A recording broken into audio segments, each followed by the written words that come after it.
Olá, meu nome é Hernandes Carvalho e eu sou o coordenador do Infabic. É com grande alegria que eu dou as boas-vindas para vocês para o nono workshop que deve acontecer de 8 a 19 de novembro. E esse ano nós temos algumas novidades. Na primeira semana nós teremos um conjunto de videoaulas que foram gravadas já há algum tempo. Essas aulas vocês terão acesso a um formulário que poderão enviar perguntas para o professor e serão respondidas diretamente para vocês. Nós também teremos um conjunto de palestras por 12 especialistas em microscopia nas diversas frentes e diversas áreas de atuação na segunda semana, que vai aumentar bastante o portfólio de técnicas e aplicações da microscopia no estudo de materiais biológicos. E como terceira novidade, nós temos as comunicações orais, ou videopôsteres, de contribuições que estão vindo dos participantes. Então, nós estamos lançando essa sessão de videoaulas de videopôsteres que deve acontecer na terça-feira à tarde.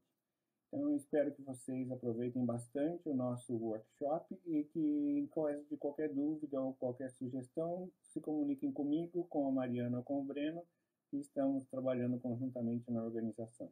Então, desejo a vocês um bom workshop.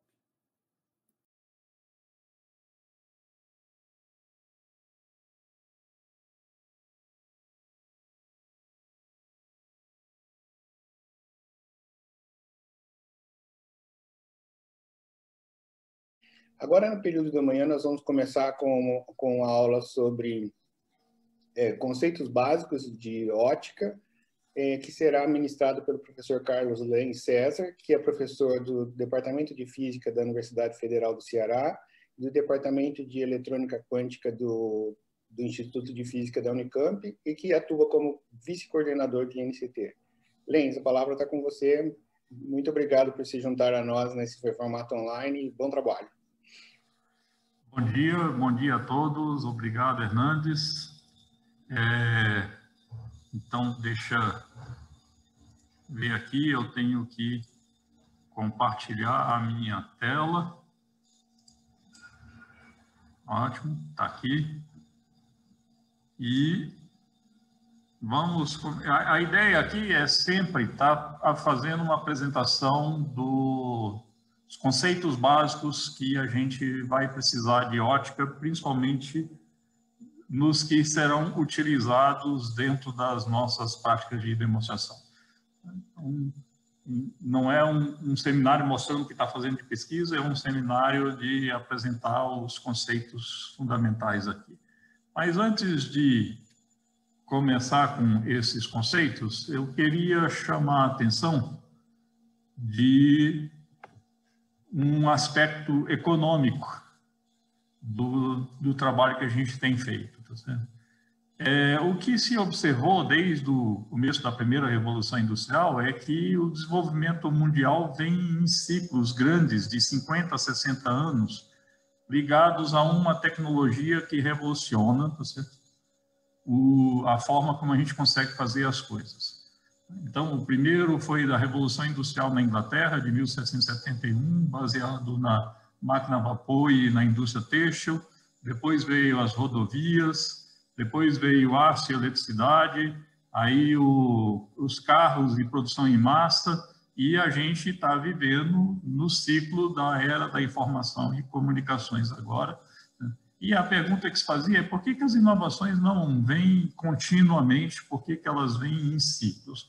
Aí esse livro aqui, da Carlota Pérez, chamou a atenção que tem um acoplamento com o mercado financeiro. Então, a tecnologia nova vai chegando, aí no comecinho ela vai aparecendo, ninguém percebe que isso é uma revolução na forma como a gente organiza a sociedade. Aí, de repente, todo mundo começa a ir para aquela tecnologia, todo o dinheiro vai para cima. De forma muito interessante, tem uma crise econômica financeira no centro, não é na periferia, é no centro do sistema, como aquela crise que a gente teve em 2008, e aí começa, de repente, todo mundo tem celular, né? Todo mundo está com um smartphone, e aí ela começa a saturar, e nesse momento que começa a saturar é o momento em que se começa a procurar outra tecnologia para repetir o próximo ciclo. Então, e se a gente der uma olhada, eles datam a era da informação de 71, quando a Intel fabricou o primeiro chip de computador. Então, a gente já estaria nesse pedaço aqui do ciclo, o que significaria que a gente estaria esperando uma próxima. Esses grandes ciclos foi chamado por Schumpeter, ele colocou em homenagem ao Kondratiev russo, que estudou esses ciclos. E aí a pergunta que se faz é o que seria o próximo ciclo. E aí muita gente está apostando, eu inclusive, que a gente hoje tem uma capacidade de controlar a biologia no nível celular, molecular, que vai nos permitir realmente deslanchar um novo ciclo de revolução na área biológica. Certo? Então, é um bom momento para a gente estar ligado a essa área, quer dizer, porque aparentemente ele seria o que vai dominar depois daqui os próximos 50 anos. Muito bem, aí vamos voltar lá para os nossos conceitos de ótica, que a gente vai falar de fotônica, mas na próxima aula de laser, tá certo? Aqui a gente vai chamar de ótica. E a gente percebe aqui que já desde 1660, 1670, o Leeuwenhoek está fabricando aqueles microscópios dele. O Hooke foi lá e colocou esse livro Micrografia, que definiu a célula em 1665. Né?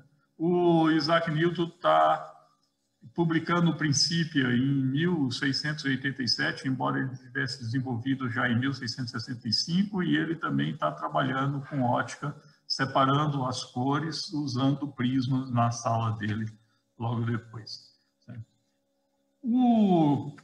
A ótica entrou na Idade Média com uma revolução que ninguém percebe, tá certo? O quanto foi importante essa revolução. Foi o aparecimento dos óculos. Certo? O primeiro registro que se tem de aparecimento de alguém usando óculos aqui é de 1352, com essa pessoa que está lendo aqui, tá certo? Usando óculos.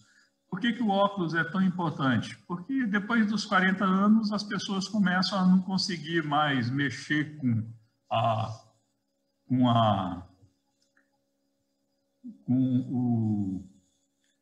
pupila, com o olho, tá certo? E aí você começa a não enxergar de perto. Para quem trabalha, um médico fazendo cirurgia ou um artesão fazendo o seu trabalho, enxergar de perto era fundamental. Então, por isso, o óculos estendeu a vida útil do pessoal que trabalhava com isso por muito mais tempo. A pessoa era aprendiz até os 30 e poucos anos, 35, e aí tinha 5 anos só para conseguir trabalhar se você não tivesse óculos. E toda a ideia da ótica, ela vem com a ideia das ondas. Tá certo? Então, vamos pegar e pensar em termos de ondas. Ondas são os únicos fenômenos físicos que se propagam a distâncias grandes.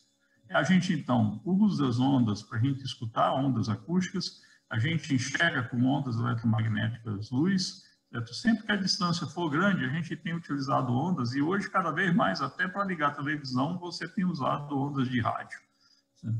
Sem falar no seu celular, e você está permitindo escutar essa palestra.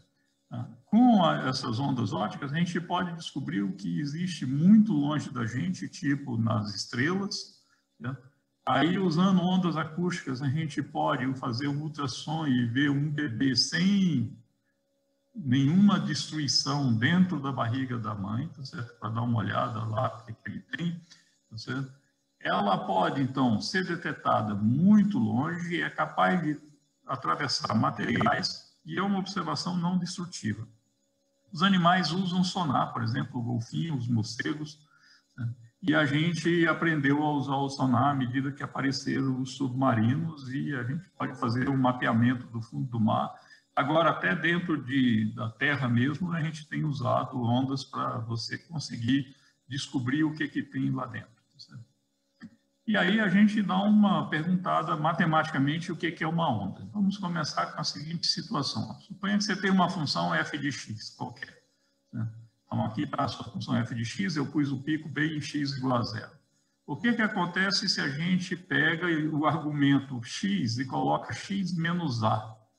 O zero aqui vai ser quando x for igual a a. Isso significa que você pegou essa curva azul e transladou para a curva vermelha, ela transladou rigidamente, ela é igualzinha, simplesmente ela foi para um ponto mais para frente. Certo? E aí, o que acontece se você pegar uma função qualquer e colocar isso aqui em função de x menos dt, onde v uma velocidade t ou tempo? Isso quer dizer que esse a vai andando. Tá?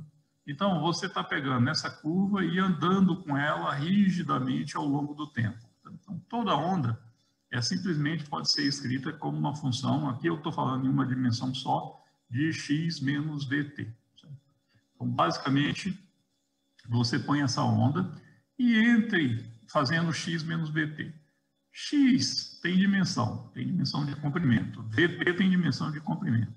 Mas toda vida que você vai fazer uma função, é melhor você botar em um argumento que seja adimensional.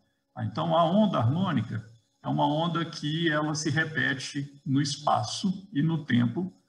Então, você pode dizer que a sua função de x menos bt seria cosseno de kx menos ômega t. K tem dimensão de 1 sobre x, portanto, isso aqui é adimensional. Ômega tem dimensão de 1 sobre tempo, portanto, isso aqui fica adimensional. E aí o cosseno fica de um número adimensional. E aí, essa aqui, o cosseno vai repetindo ao longo do tempo. E você percebe, então, que você, pondo esse K em evidência aqui, você fica x menos ômega sobre kt, e aí o ômega sobre K é a velocidade da onda. Certo? Aí você dá uma olhada que nessa onda harmônica, ela se repete toda a vida que você andar um número chamado de lambda, que a gente chama de comprimento de onda. O cosseno repete toda a vida que ele anda por 2π, certo? Ou seja, 360 graus. Então, se você puser que K lambda vai ser 2π, então K é 2π sobre lambda. E você diz que ela se repete num período, no tempo, toda a vida que o ômega tal, então tal é o período, for 2π. Então, esse ômega é 2π sobre tal. Certo? Então, se você puser o ômega 2π sobre tal dividido por 2π sobre lambda, você vê que o lambda é a velocidade da onda vezes o período. Certo? E você caracteriza uma onda. Como é que você caracteriza uma onda? Você precisa saber a velocidade da onda, que no caso de ondas de ótica a gente chama de c, é a velocidade da luz, e você pode parar num ponto e aí você olha quantas vezes aquilo sobe e desce, isso aqui chama-se de frequência, o período é 1 sobre a frequência. E quando você quer o lambda, é o seguinte, ó, quando eu andar de lambda, eu não consigo discriminar uma onda da outra, tá certo? Então eu deixei uma onda parada e a outra foi andando, aqui está feito na mão, certo? E o lambda é onde as cristas voltam a se repetir uma sobre a outra. Você está vendo aqui que o lambda é a velocidade da onda, que eu estou chamando de c, vezes o período. Então, toda vida que andar um comprimento de onda, você volta a cair a onda sobre ela mesma quando for essa onda harmônica. E com isso, a gente pode, então, comprimento de onda é uma característica importante das ondas, está ligada à frequência e está ligado à velocidade da onda. Certo? E a gente pode falar de espectroscopia. Vamos falar um pouquinho da palavra, porque às vezes ela tem outros significados. Certo? Então, se você puser no dicionário, você pode ver que um espectro seria um fantasma, uma aparição ilusória, ou uma presença ameaçadora, espectro da fome. Mas na física, e mesmo na biologia, na física é a decomposição da luz, ou a decomposição de uma radiação qualquer nos seus componentes. Na biologia, você fala do espectro, é a resposta de micro-organismos a diferentes drogas. Certo? Então, genericamente, se pode falar de espectroscopia como decompor o todo nas suas partes. Então, você bota aqui, olha, aqui está um arco-íris, o arco-íris no Sol. Aliás, sempre que vocês derem uma olhada no arco-íris, procura um pouco do lado dele, para cima e para baixo, que aqui tem a ordem principal, depois tem a primeira ordem, e dependendo do que seja, essa pessoa aqui na internet diz que conseguiu fotografar 5 ordens diferentes do arco-íris. Se você olhar para outra ordem, ela vem com as cores invertidas. E aí, o espectro solar fica a luz branca do Sol, você está decompondo e vendo as várias diferentes cores desse espectro solar. E aí, uma das coisas que o Newton fez foi exatamente jogar uma luz branca, passar por um prisma, e aí cada cor ia saindo numa direção diferente, e com isso ele foi obtendo o espectro solar. Por isso, ele pensou e tratou a luz como se fossem partículas. E aí, a gente dá uma olhada, o comprimento de onda, a gente gosta de, na nossa visão, falar em nanômetros, 10 a menos 9 metros. A gente enxerga daqui por volta de 380 nanômetros até 700 e coisa, não chega exatamente a 740, não chega exatamente até o infravermelho. O que vier depois do visível é chamado de infravermelho. Essa região aqui a gente chama de visível, e para baixo da região que a gente não consegue enxergar, a gente chama de ultravioleta, e muito para baixo disso aqui você vai entrando no raio-x. Nós temos 3 detetores de cores. Tem um detetor de preto e branco, e a gente tem 3 detetores de cores na nossa retina. Certo? O infravermelho a gente não consegue enxergar porque o nosso detetor não responde. Ele chega até a retina, a luz chega até a retina, mas o detetor não responde. O ultravioleta, o que acontece é que a luz ultravioleta é totalmente absorvida antes de chegar na retina, e por isso a gente não enxerga. Mas o inseto, como uma abelha, que tem um olho bem melhor do que o nosso, por exemplo, ele chega muito mais ultravioleta na retina. Tem alguns animais que chegam a ter 7 detetores de cores diferentes, mas com 3 a gente tem disso basicamente todas as cores. E aí as pessoas podem colocar filtros ópticos aqui para simular o que seria a visão de um inseto. Então, por exemplo, para a gente enxerga essa flor aqui com esse amarelo simplesmente. Já um inseto enxerga cores diferentes aqui nesse amarelo. Né? A abelha enxerga menos no vermelho do que a gente, mas ela vai muito mais longe no ultravioleta.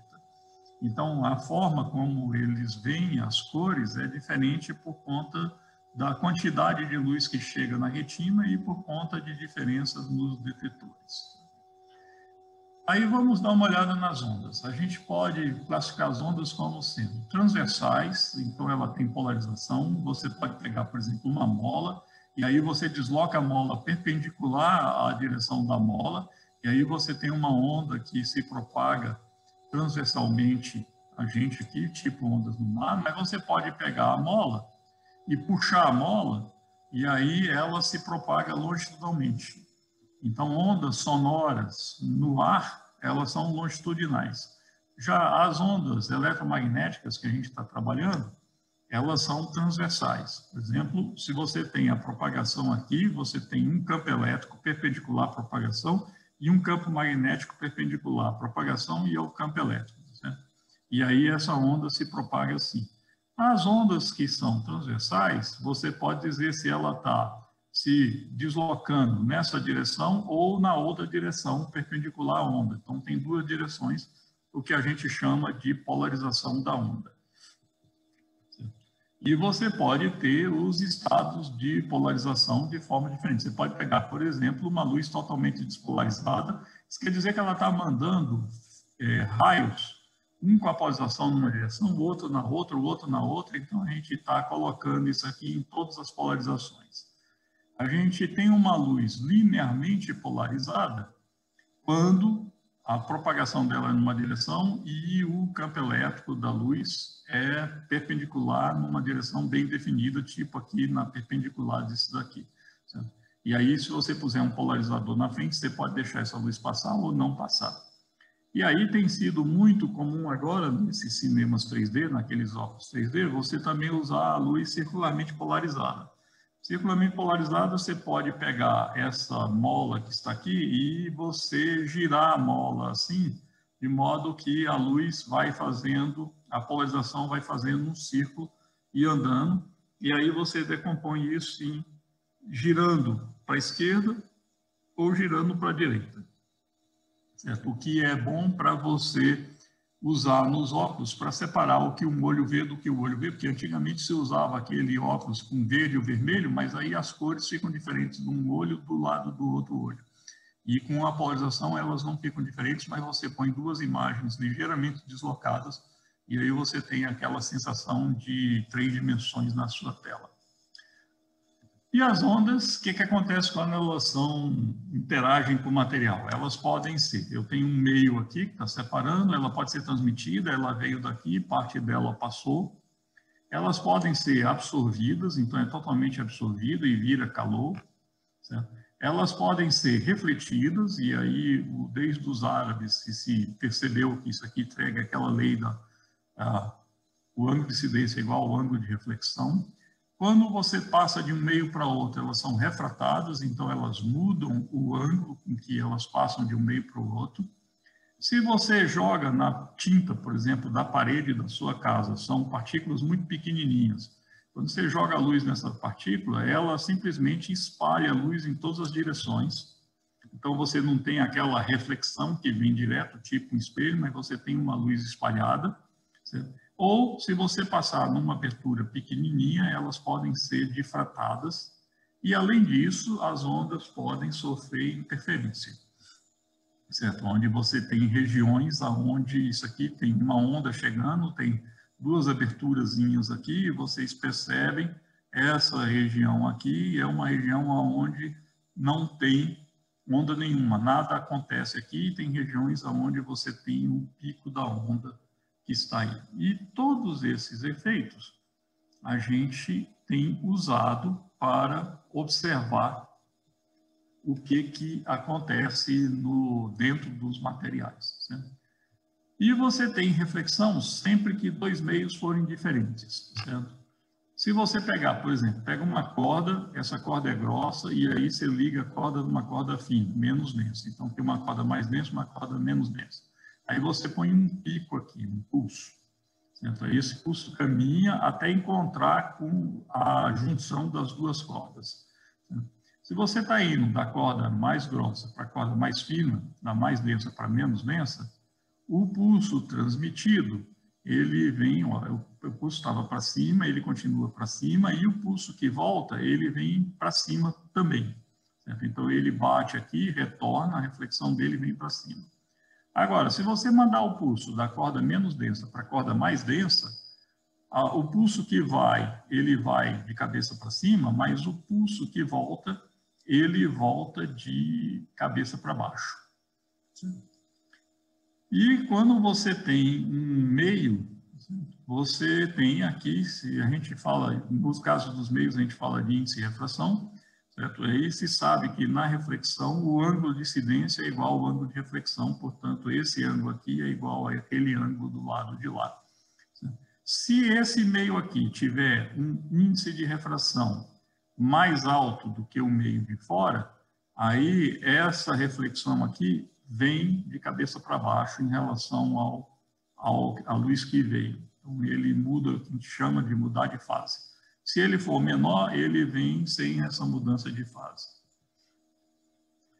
Aí o Snell está... Cadê? Como é que eu faço isso aqui? O Snell está aqui, ele viveu de 1580 a 1626, tá certo? E a gente aprendeu a lei de Snell como NI sendo de θi igual a NR sendo de θr, NI é incidente, NR é o refratado. Certo? E ele, apesar de... Primeiro que quando ele entrou com essa fórmula, o pessoal pôde aperfeiçoar a fabricação das lentes para aperfeiçoar os óculos. Mas hoje ele tem mais importância do que simplesmente isso aqui. Certo? E uma forma muito elegante de você pensar na lei de Snell é você pensar em um bocado de gente andando de bicicleta, e aí eles formam uma frente de onda aqui, onde as várias bicicletas se encontram, e eles vinham do asfalto e de repente eles entram na areia. Quando entra na areia, a velocidade obviamente diminui, certo? Então, se você pegar aqui na frente de onda, essa pessoa aqui chegou na areia antes daquela pessoa, certo? Aí dá uma olhada o que acontece depois de um certo tempo t. Aquela pessoa lá está andando com velocidade V1, ela vai andar V1t até encontrar com a areia. Mas nesse mesmo tempo que eu comecei a zerar na hora que essa pessoa encontrou na areia, aquela outra andou V2t. Então, o ângulo de incidência era esse θi que estava aqui com a superfície, que é igual a esse ângulo daqui, mas o ângulo refratado é aquele. E se você, então, der uma olhada nos triângulos, olha, esse L é a distância aqui na perpendicular, você vê que L sendo de θi é V1t, e já L sendo de θr é V2t, divide um pelo outro, cancela o L, e você fica com V1 sobre V2, que a gente chama, o V1 é proporcional a 1 sobre NI, que é o N incidente, e o V2 é 1 sobre NR, que é o N refratado. Então, isso aqui dá NR sobre NI, e aí você tem a fórmula de Snell de NI sendo θi, passo o NI para cá, e o passo sendo de θr para lá, fica NR sendo de θr. Então, quando você tem o K no vácuo, isso aqui é 2π sobre lambda, lambda é o comprimento de onda. Mas quando você tem no meio, você tem que pegar o lambda e dividir por N, então isso aqui fica 2π, o N é o índice de refração dividido pelo lambda. Certo? E aí, o que a gente começa a tirar daqui? Certo? Suponha que você está nesse meio amarelo aqui, tem um índice de refração mais alto do que o meio branco. Certo? Então, isso significa que quando o raio de luz bate na superfície, ele inclina mais do que o raio que estava incidindo. Aí você vai mudando um pouco esse ângulo e aquele raio que está saindo vai aumentando a sua inclinação até o ponto em que ele fica simplesmente paralelo à superfície. Nesse ponto, a gente diz que houve uma reflexão interna total. A luz não consegue sair da parte amarela. Isso aqui você pode muito bem ver se você entrar numa piscina, mergulha na piscina lá com óculos, e aí dá uma olhada. Enquanto você estiver olhando muito para perto da sua cabeça, você vê a parte de fora. Mas assim que você mexer um pouco no ângulo, você não consegue ver mais a parte de fora. Certo? E aí você tem essa reflexão interna total aqui, tá? E você vê que o ângulo crítico seria quando esse θr aqui fosse 90 graus, sendo de θr, sendo de 90 graus é 1, certo? Então, o ângulo crítico é quando o NR sobre NI, você tem esse ângulo que fica aqui. O que acontece com o campo na hora em que você tem essa reflexão interna total? Certo? O campo fica um campozinho pequenininho em volta da região onde houve a reflexão. Certo? Esse campo é chamado de campo evanescente. Ele morre exponencialmente com esse 1 sobre delta. Certo? E aí ele vai se acabando com isso, 1 sobre delta. Tá? Acontece que esse delta, que é função do ângulo, e é função também do comprimento de onda, tá? Aqui, ó, função do ângulo que você tem e do comprimento de onda, tá? Ele pode chegar a 80 nanômetros, 100 nanômetros, coisa assim. Tá? E isso tem sido usado para fazer a microscopia que eles chamam de TIRF, Total Internal Reflection Fluorescence. Por quê? Porque se o material tiver meio para cima, você não vê nada. Então, só vê e só tem fluorescência no material que tiver encostado na superfície até uns 80 nanômetros. Então, tudo que você tem que fazer é obrigar que a luz chegue na objetiva com um ângulo acima do ângulo da reflexão interna total. Então, eles cortam a parte central da objetiva para fazer com que a luz chegue no ângulo. E uma das coisas que a turma tem usado para fazer microscopia com alta resolução tem sido o TIRF. Então, o TIRF vem desse reflexão interna total. E mais que permitiu a reflexão interna total? Ela permitiu a fibra ótica. certo? Desde que a turma tinha a ótica, o Napoleão, por exemplo, tentou fazer a transmissão de informação usando a ótica. O detalhe é que você põe a ótica no ar, primeiro que todo mundo vê, então fica difícil de você manter a privacidade da sua conversa. Depois tem chuva, tem tudo. Então, se você conseguisse fazer uma mangueira de luz, você conseguiria manter a ótica presa sem deixar a pessoa, para ter acesso à sua informação, tem que entrar lá e quebrar a sua fibra ótica. Então, a ideia é fazer, na fibra ótica, você tem um núcleo com um índice de refração maior do que o da casca, e aí a luz fica tendo reflexão interna total, sem perda, e você pode caminhar. As fibras óticas que a gente tem hoje, tá certo? Dava para você chegar a 50 quilômetros antes de ter que reamplificar a luz por conta das perdas. E aí você ganha uma mangueira de luz, que a grande dificuldade da luz é que ela andava em linha reta e você não podia controlar. E aqui é lá no laboratório aqui da Unicamp, puxando a fibra ótica de vidro, tá vendo? Você aquece até ela ir afinando, certo?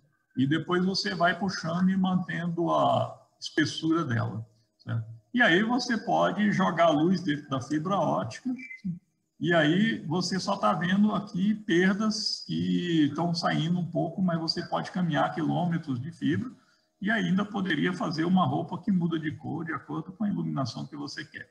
E aí, com as fibras óticas, a gente pôde, então, fazer as comunicações em longas distâncias, mantendo a fibra ótica com uma velocidade praticamente igual à velocidade da luz.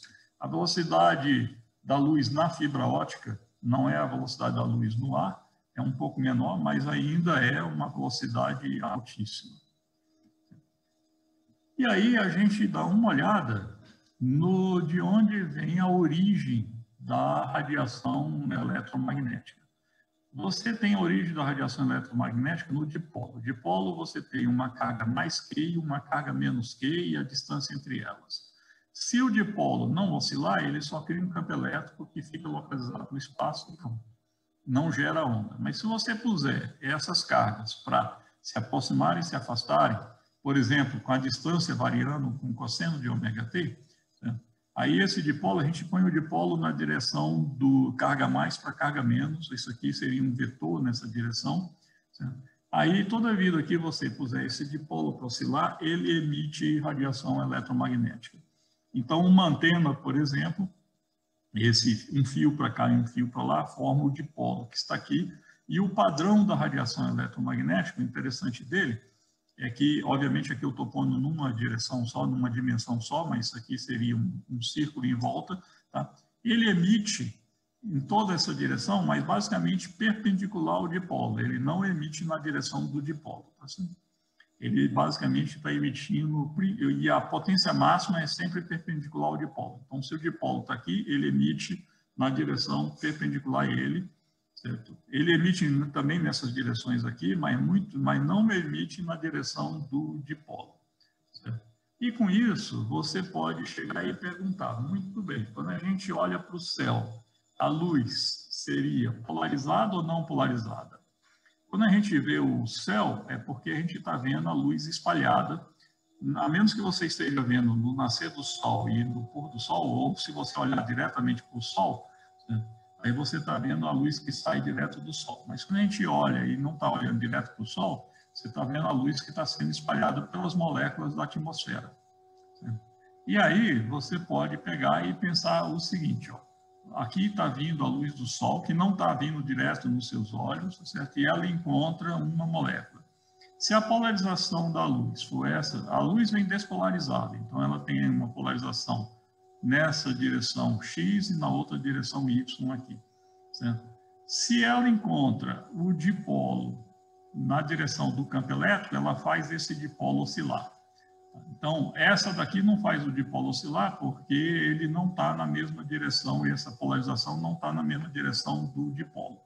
Mas essa polarização do Sol aqui faz esse dipolo oscilar. Quando esse dipolo oscila, ele emite radiação, e ele emite radiação perpendicular ao dipolo, que é a que chega até os nossos olhos aqui, certo? A outra polarização vai encontrar alguma molécula que esteja na direção dela. Só que essa molécula vai emitir a polarização ou na direção da luz que veio ou perpendicular à luz que veio, mas não desce. Certo? E se por acaso a molécula estiver na direção que chega a luz, o raio do Sol, aí ela não vibra, porque não tem campo elétrico empurrando a carga mais para um lado e a carga menos para o outro. Então, vocês podem ver que a luz que chega até a gente, ela vem, essa luz que vem espalhada do céu, ela vem polarizada na direção perpendicular à direção de que a luz veio. Certo? Então, se você puser uma câmera aqui com um polarizador, você vê que essa luz que vem do céu diminui. Se ela fosse despolarizada, você não teria essa diminuição da luz aqui, a menos que o óculos só a perda devido ao óculos. E ainda tem um outro efeito desse dipolo. O que acontece? Como é que você gera a reflexão? A reflexão é gerada pelos dipolos do meio que estão aqui, que é esse campo elétrico que incidiu, faz com que eles vibrem e eles emitem. Se você mandar uma luz para um meio e essa luz está polarizada, você pode ter uma luz na outra direção, mas você pode ter essa daqui polarizada no plano aqui, tá certo? Entre a normal ao meio e o feixe de luz, o raio de luz que está chegando. Certo? Ela, quando entra, ela sofre refração. Bom, o que acontece se essa direção da polarização é sempre perpendicular à refração? O que acontece se essa direção for na mesma direção do que seria a luz refletida? Bom, o dipolo não emite nessa direção, então não tem luz refletida nessa direção. Isso significa o seguinte, que se esse nosso amigo aqui está na mesma direção da luz refletida, quer dizer que o meu θi mais o θr, que é o que sobra aqui, ó, se eu pegar aqui θi mais 90 graus mais o θr, você tem 180, então θi mais θr é 90 graus. E se você puser no MI seno de θi igual a MR seno de θr, o θr é 90 menos θi, que é o cosseno, você vê que quando o θi sobre o cosseno de 100 θi sobre o cosseno de θi, ou seja, o tangente do ângulo for o MR sobre MI, para aquela polarização você não tem reflexão. Esse ângulo aqui é chamado de ângulo de Brewster. Foi descoberto pelo Brewster em 1800 e alguma coisa, onde você não tem. Se você pegar um laser e passar numa superfície com vidro e for mexendo no ângulo, você vai notar que tem um ângulo aqui que não tem reflexão para aquela polarização. Mas tem a outra polarização? Tem. Então, se você der uma olhada aqui na polarização em função do ângulo de incidência, a polarização P é essa que eu desenhei aqui. Certo? A polarização S é perpendicular a ela, a polarização S sempre tem reflexão, que você está vendo aqui, mas a polarização P, ela vem, passa por um zero, é um zero mesmo, e depois ela começa a subir. Certo? Dependendo do meio, isso aqui é para um meio que não tem absorção, dependendo do meio, você pode ter, não ser zero aqui, mas sempre tem uma diferença entre a polarização S e a polarização P. Aonde que isso acontece? Por exemplo, lá vem você com a luz do sol e bate num lago ou numa superfície refletora. Certo? Essa polarização nessa direção que está aqui, ó, ela sofre o ângulo de Brewster e não é refletida. A outra polarização na outra direção é refletida. Certo? Então, quando você olha para um lago, por exemplo, e você não usa o óculos polarizador, certo? Aquela reflexão do sol direto no lago é a que ofusca a sua vista. Certo? Se você usar um óculos polarizador, mata esta polarização aqui, só sobra a luz espalhada, certo? E aí você consegue enxergar o fundo com muito mais... Você não é ofuscado pelaquela luz imensa que vem da reflexão direta. Isso acontece também no vidro de carro, isso acontece no para-choque, no paralama do carro, tá certo? A reflexão dos carros estão na frente. Por isso, se recomenda, quando você vai para lagos, neves, onde tiver muita superfície refletora, tá vendo? A pessoa olha isso aqui é sem um óculos com polarização, isso aqui é o óculos com polarização. Certo? O óculos com polarização mata essa luz que vem direto para os seus olhos e aí ela te ofusca e deixa só a luz espalhada, que é uma luz despolarizada, passar. Então, saiu de barco aí, é melhor você usar um óculos com polarizador. Também aonde que a gente vê, por exemplo, a gente vai aprender aqui ao longo desse workshop que você pode fazer geração de segundo harmônico, second harmonic generation, em fibras de colágeno.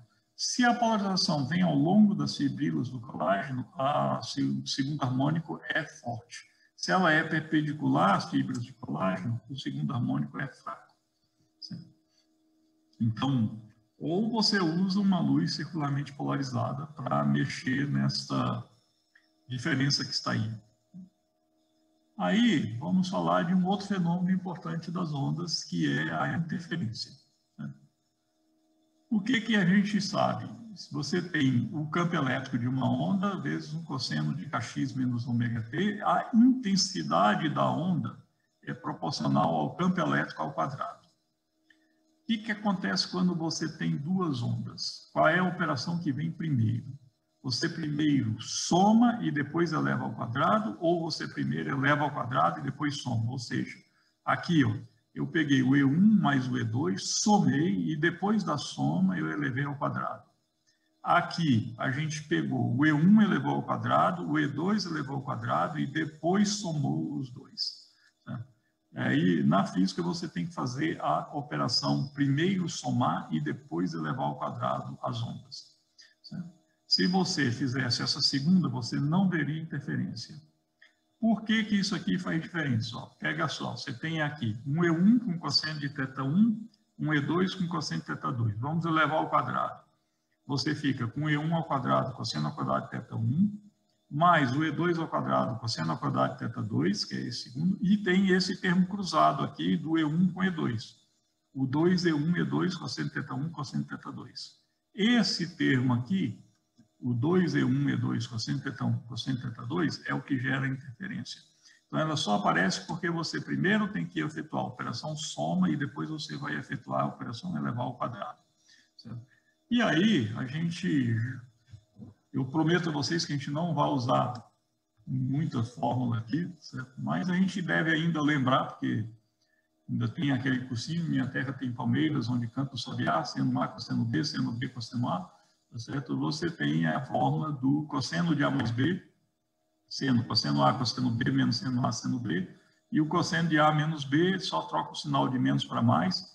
Se você somar esses dois aqui, você vê que o cosseno se cancela e o cosseno A vezes o cosseno B é 1/2 do cosseno de A mais B mais 1/2 do cosseno de A menos B, que aqui deu duas vezes.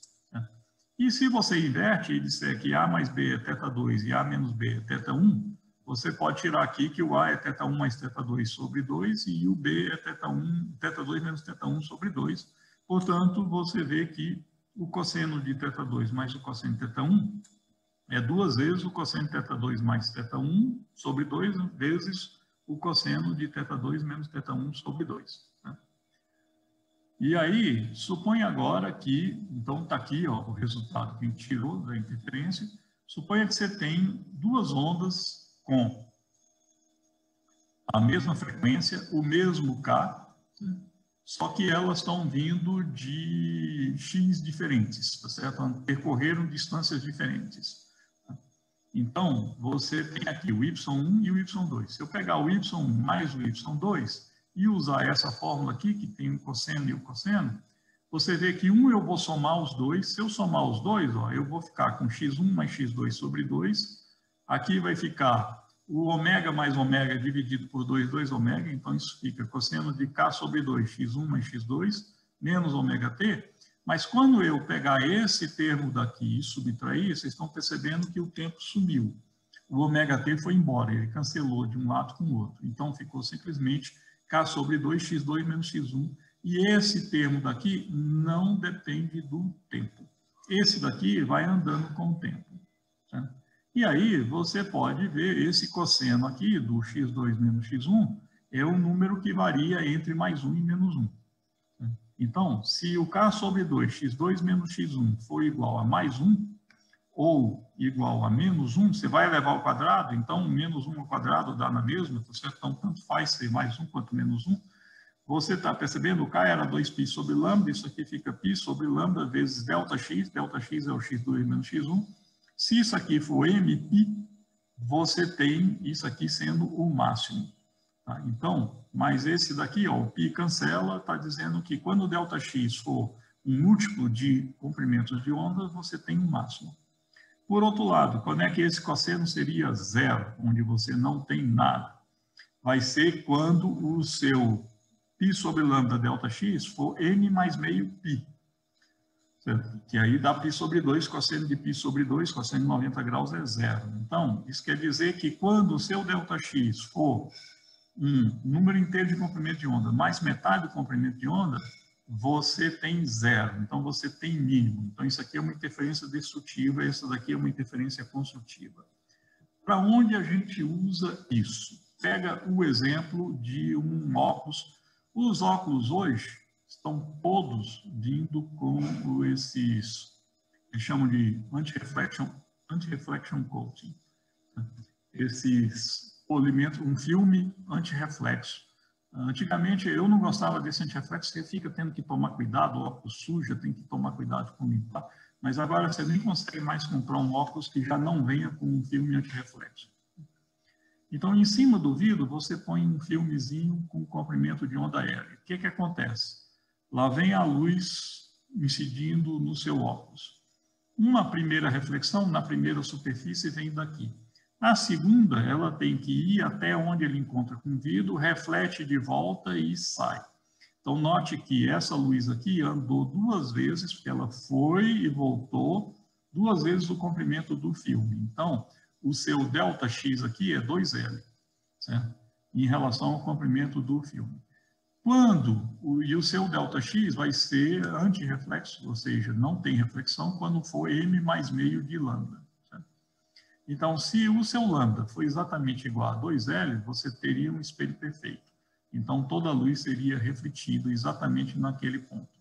Já se o seu lambda for 4L, aí você cai com metade do π e aí você não tem refletido de volta. Por que que o pessoal gosta? Principalmente quem gosta de bater foto, tá certo? Olha aqui, essa moça aqui com um óculos sem antirreflexo e o óculos com antirreflexo que está aqui. Então, num caso você vê os olhos dela, no outro você não consegue ver os olhos dela. Então, isso aí tem sido usado, geralmente se você quer ver se o seu óculos tem um antirreflexo ou não, ou toda lente de câmera, se você não puser antirreflexo, você vai ver fantasma na sua foto que não acaba mais por conta das reflexões, são várias lentes ali dentro. Certo? Mas você pega o seu óculos e gira ele do lado e você vê se ele quebra em cores diferentes. Certo? Quando ele quebra em cores diferentes é porque você tem antirreflexo. Por que que isso aqui é importante para a gente? Tá certo? É importante para a gente porque o pessoal aprendeu a usar a fluorescência na biologia desde 1910, tá certo? E que ela se tornou importante. O que é a coisa interessante da fluorescência? Você entra com uma luz, essa luz joga o elétron lá para o estado de cima, aí o elétron cai e na hora que ele desce de volta, ele emite uma outra luz que é chamada a fluorescência, a luz emitida. Então, você tem uma luz que vai excitar e uma luz que vai emitir dele.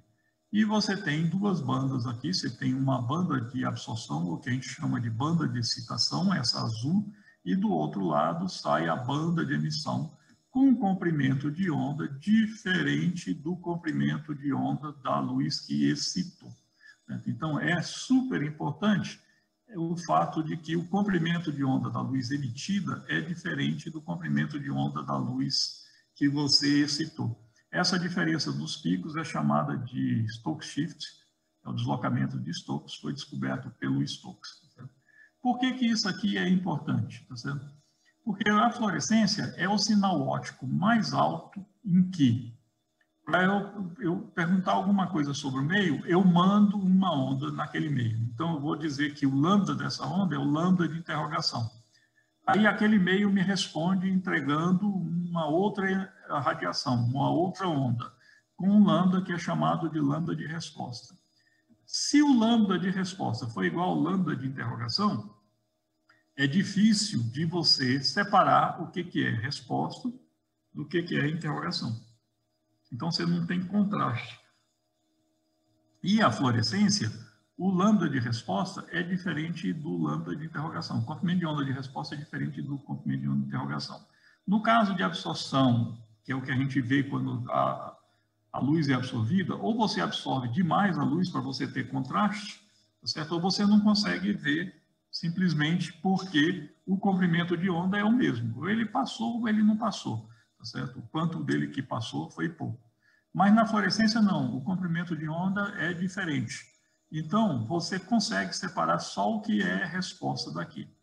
E você precisa, na hora de observar esse comprimento de onda diferente, que é menor do que o comprimento de onda da excitação ou da interrogação, de colocar um filtro e matar o comprimento de onda da interrogação, para você só ver a resposta.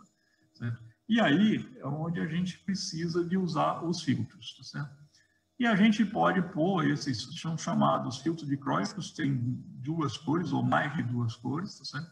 Você pode colocar esses filtros a 45 graus, então a luz vem, bate, reflete a 90 graus. Você pode colocar ele a 0 graus, a luz vem e aí deixa passar só o que você quer, o que não quer. Ou você pode botar um filtro de reflexão a 0 graus, a luz vem e você olha a luz refletida nesse que está aqui, certo? E aí, vamos colocar a nomenclatura desses nossos filtros. Aqui é a transmissão do filtro. Tá? Então, nesse eixo vertical, a transmissão. Quanto que ele transmite? No eixo horizontal, é o comprimento de onda. Tá? E aí, a gente fala sempre em relação ao comprimento de onda. O short pass deixa passar o comprimento de onda abaixo do que você quer. Então, se esse filtro aqui, por exemplo, você podia botar ele a um SP700. Então, de 700 para cima, não passa nada. De 700 para baixo, ele vai aqui a quase 300 e ele deixa passar. Certo? Então, esse filtro aqui é um short pass. Esse filtro aqui é um long pass, é o contrário. Ele mata toda a luz que está abaixo do comprimento de onda que o filtro foi projetado e ele deixa passar a luz acima do comprimento de onda que ele foi projetado aqui. Certo? Então, isso aqui é um filtro chamado long pass. Você pode botar um filtro chamado band pass, só passa uma banda e o resto ele mata tudo, tá vendo? Então, essa bandazinha aqui entre 520 e 540 passa e a outra banda não passa. Tá? E você pode botar também, o pessoal que faz rama gosta muito desse filtro notch. Ele faz o contrário, ele é o contrário do band pass, ele deixa tudo o resto passar, exceto aquela banda em que você está querendo aqui. Então, por exemplo, se tem um laser, eu quero cortar o laser e eu ponho um filtro notch desse aqui para não deixar o laser passar. Certo? Aqui eu pus filtros de excelente qualidade, vocês estão vendo aqui ó, que a quantidade de luz que ele deixa passar é perto de 100%, está acima de 90%. Certo? Você tem uma diferença grande de preço dos filtros, aí dependendo da quantidade de camadas que você põe para fazer interferência. Filtros de boa qualidade, você chega a botar 100, 200 camadas para fazer interferência, e aí ele deixa aqui, ó, passar acima de 90%. Tá? Enquanto um filtro desse aqui, tá vendo? Ele mal chega a 90%, está aqui, e ele começa a ter outras ondas lá. Outra passagem aqui acima de 750, e você vê que ele não zera tanto quanto esse. Diferença é o preço. Certo? Um filtro desse aqui custa $30, um filtro daquele custa $300. Um filtro notch bom pode custar $1.000 para você colocar aí. E por que a gente precisa disso para fluorescência? Então, note, eu tenho que fluorescência eu preciso excitar com um determinado comprimento de onda. E depois, eu tenho que matar o comprimento de onda de excitação para só enxergar o comprimento de onda da fluorescência. Então, a um microscópio de fluorescência convencional, você tem uma luz branca, então saem todos os comprimentos de onda, e aí a primeira coisa que você faz é colocar um filtro na frente aqui para passar só o comprimento de onda que você quer excitar, o que você usou e marcou lá na sua amostra, tá certo? Você usou o anticorpo lá e marcou aquilo. Certo? Então, aí passa pelo filtro de excitação. Vocês estão vendo que é um filtro de 0 graus de transmissão. Então, ele mata um bocado de comprimento de onda aqui, só deixa passar aquele que você quer. Vem para a objetiva, focaliza, aí lá gera a fluorescência, a mesma objetiva coleta, e agora você tem esse filtro dicróico. Esse filtro dicróico deixa aqui, eu estou botando o azul, por exemplo, e ele está fluorescendo no verde. O filtro dicróico, ele reflete o azul, mas ele transmite o verde. Então, a fluorescência passa pelo filtro dicróico. O azul vai jogado de volta para a lâmpada. Certo? O mesmo azul que voltar daqui, volta para a lâmpada. Certo? Então, esse filtro dicróico aqui já separa o que foi excitação da emissão. E aí, como ele ainda deixa passar um pouco da sua emissão, e ela vai atrapalhar, porque você quer ver só a fluorescência, você põe um filtro de emissão que agora termina de cortar a sua emissão e deixa passar só o verde. Tá? E aí o pessoal aproveitou e inventou esses cubinhos aqui, tá vendo? O cubinho ele tem um filtro a 45 graus, um filtro a 0 e outro filtro a 0 graus. Então tem um filtro na entrada, tem outro filtro na saída, tá? E agora é só você colocar, esses cubinhos já vem prontos. Você antes escolhia o comprimento de onda, agora eles hoje já dizem, ó, esse filtro é para DAP, esse cubo é para DAP, esse cubo é para aquilo, então para GFP. Então isso aqui já vem pronto em cima que está aqui. Tá? Então você pega aqui, por exemplo, você tem a lâmpada, você pode botar uma lâmpada de mercúrio, uma lâmpada de xenônio. Se você pegar a lâmpada de xenônio, ele emite em todos esses comprimentos de onda aqui. A lâmpada de mercúrio é cheio de picos que estão aqui, certo? E aí você quer excitar, por exemplo, na banda entre 400 e 500, aí você põe esse filtro de excitação. O dicróico é esse filtro verde, deixa passar tudo para lá. Tá? E aí você põe o outro filtro para fazer o corte na região em que você quer ver a fluorescência, para inclusive você não pegar a fluorescência nas outras regiões que estão ali. Lens, 10 horas.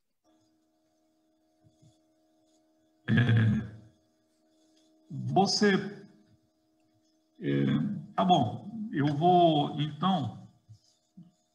vou fazer o seguinte, o pedacinho que está faltando aqui, como eu acho que esse pedaço é importante, eu vou tirar do pedaço do laser que está mais rápido, tudo bem? Então, a gente volta agora, deixa eu ver aqui, às 10 e... Era 9h50, a gente volta 10h20, Hernandes? 10h20. Perfeito.